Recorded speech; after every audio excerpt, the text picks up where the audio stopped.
बहुत पुराने जमाने की बात है, जब धरती पर कस्बों और गांवों में मिट्टी के घर हुआ करते थे। लोग अपने खेतों में हल चलाते, बैलों और ऊंटों से सफर करते और रात को आसमान की तरफ देखकर सितारों से रास्ता ढूंढते। उस दौर में इंसानियत ज्यादा सादी थी, मगर साथ ही लोगों के इम्तिहान भी बड़े अजीब किस्म के होते। कभी भूख प्यास का इम्तिहान, कभी दौलत का, कभी इल्म का और कभी दोस्ती का। इन्हीं कस्बों में एक छोटा सा गांव था जहां दो नौजवान रहते थे। दोनों की उम्र तकरीबन बराबर थी, दोनों बचपन के साथी थे, मगर उनके स्वभाव और चाल चलन में जमीन आसमान का फर्क था। पहला था सादिक। वो दाना था, अक्लमंद था, सादगी और समझदारी से जिंदगी गुजारने वाला। बचपन से ही उसमें गहराई से सोचने की आदत थी। अगर कोई बात सुनता तो उसका मतलब निकालता, अगर कोई मसला आता तो उसे हल करने की कोशिश करता। उसके वालिद एक छोटे से मजदूर थे जो खेतों में काम करते और अपने बेटे को बार बार यही कहते कि बेटा, इस दुनिया में इंसान का असली जेवर अक्ल और ईमानदारी है। जो इसे संभाल लेगा वो कभी रुस्वा नहीं होगा।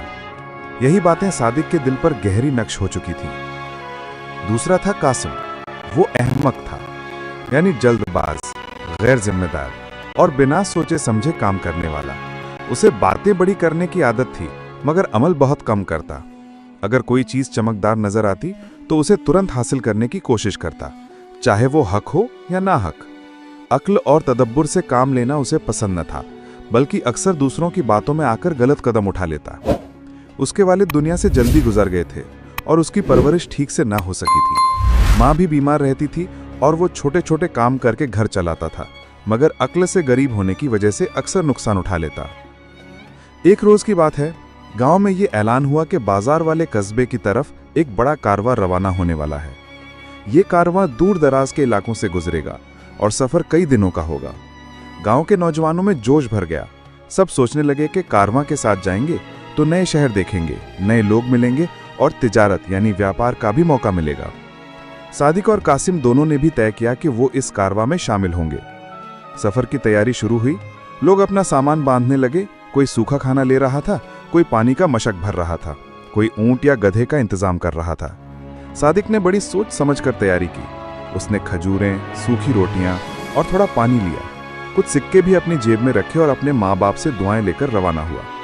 उसने दिल ही दिल में तय किया कि सफर में अगर किसी को मदद की जरूरत होगी तो वो अपनी हैसियत के मुताबिक मदद करेगा और हर कदम पर अक्ल से काम लेगा। दूसरी तरफ कासिम ने बिल्कुल गैर संजीदा तैयारी की। उसने सजावटी कपड़े बांधे, थैली में मिठाई रखी, पानी की जगह रंगीन शरबत की बोतल रखी और सोचने लगा कि क्या फर्क पड़ता है, रास्ते में सब चीजें मिल जाएंगी। माँ ने उसे समझाया कि बेटा, सफर लंबा है, अक्ल से काम लेना, जिस चीज की जरूरत हो वही लेना, फिजूल का बोझ मत उठाना। मगर कासिम ने उनकी बात हंसी में टाल दी और बोला, अम्मी आप बेफिक्र रहें, मैं सब संभाल लूंगा। कारवां रवाना हुआ। दर्जनों ऊंट, गधे, घोड़े और पैदल चलने वाले लोग एक साथ निकले। सफर के पहले दिन ही रास्ता कठिन होने लगा। सूरज तेज था, हवा में गर्मी थी और लोग थक रहे थे।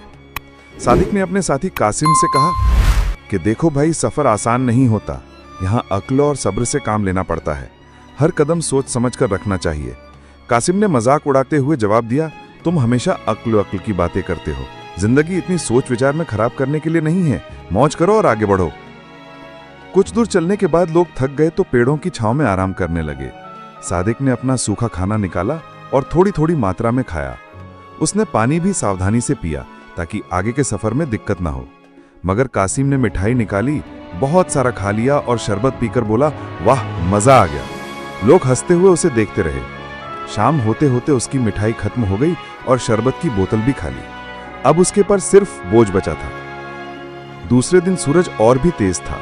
लोग चलते चलते परेशान हो रहे थे। सादिक के पास जो खाना और पानी था उसने अपने हिसाब से इस्तेमाल किया। कासिम परेशान होने लगा। उसे प्यास लगी मगर पानी न बचा।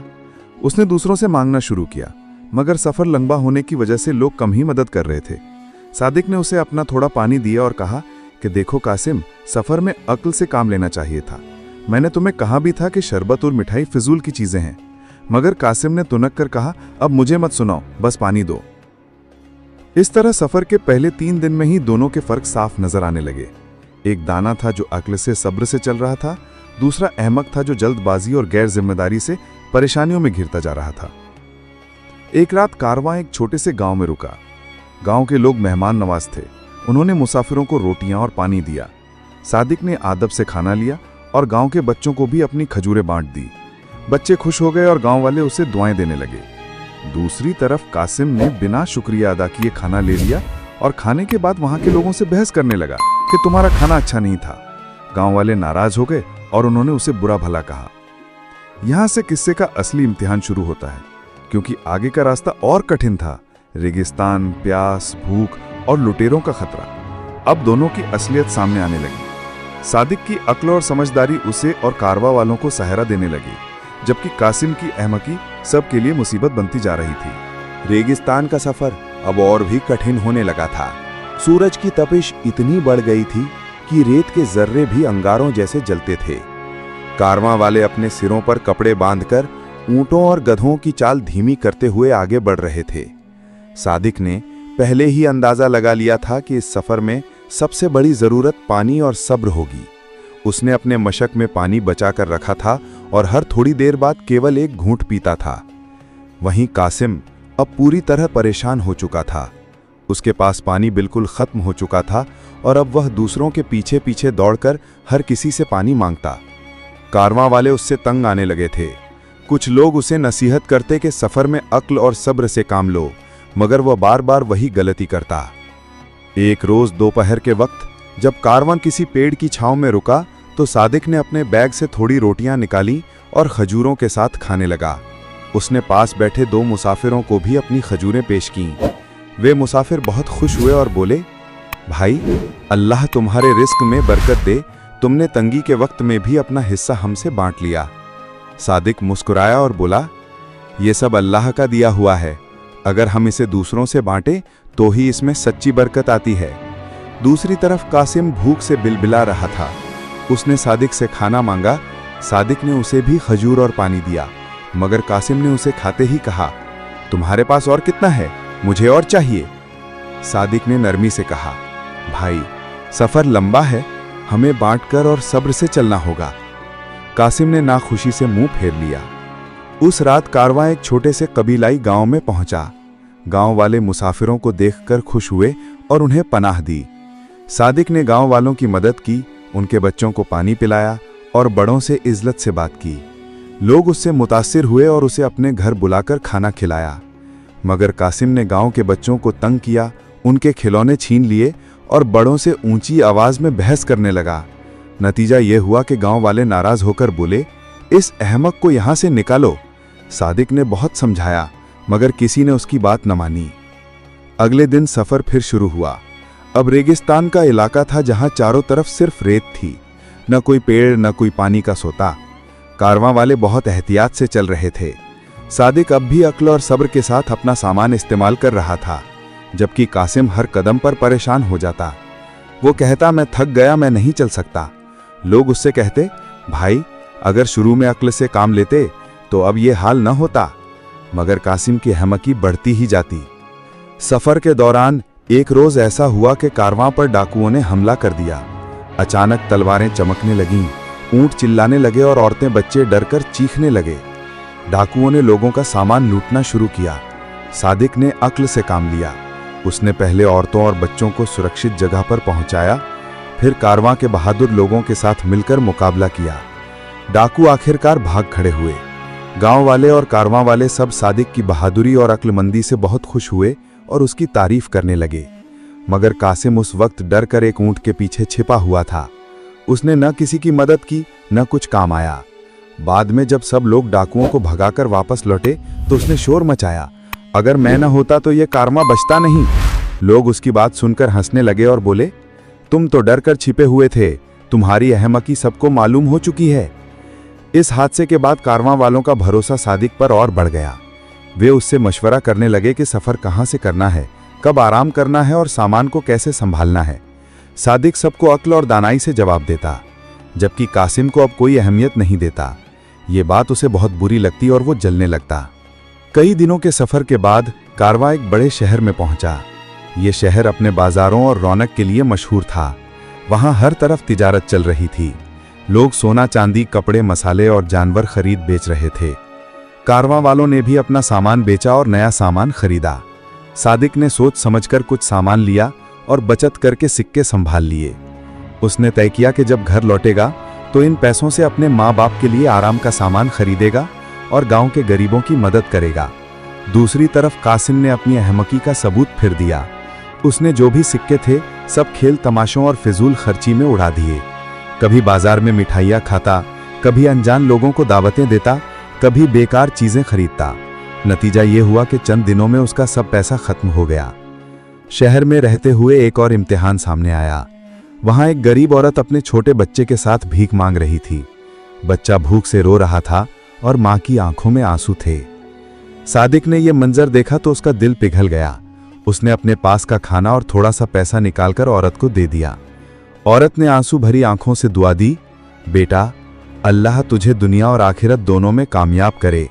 वहीं कासिम ने उस औरत पर ताना कसा और कहा, काम करो, भीख मत मांगो। लोग ये सुनकर उसे घूरने लगे और बोले, तुम्हारे दिल में रहम नहीं। शहर से लौटते वक्त कारवां फिर रेगिस्तान की तरफ चला। अब सफर का आखिरी हिस्सा शुरू हो चुका था।